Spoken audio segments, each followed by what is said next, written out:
Now, tomorrow, Vice President Harris is expected to attend a church service at New Birth Missionary Baptist Church in Stonecrest.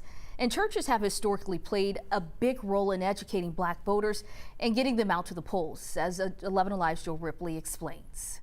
Maggie Green heads to the polls in part to pay homage to her ancestors. I didn't have that privilege when I was a young girl growing up in Mississippi.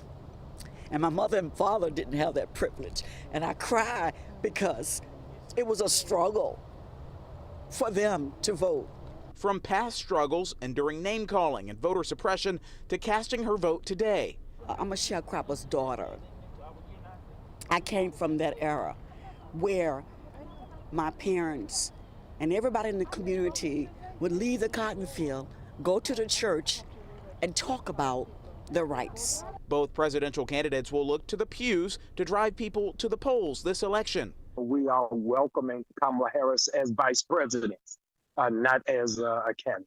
Reverend Jamal Bryant is senior pastor of New Birth Missionary Baptist Church, where Vice President Kamala Harris is set to visit Sunday. We have a moral and a biblical and a spiritual responsibility to let the community know what is at stake and what's on the line. I think it's helpful to encourage people to vote, especially in the church. Caleb Gordon understands the role the church has played over time, especially when it comes to exercising civil rights.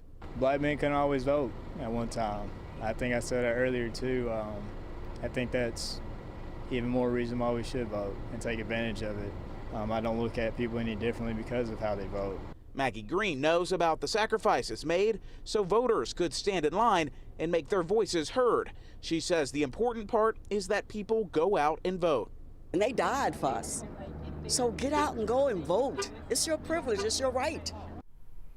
Earlier this summer, former President Trump spoke to a church in Detroit, Michigan, another key swing state. Now, we asked Pastor Brian if he would be open to having the former president speak at his church. He said Trump is more than welcome to attend.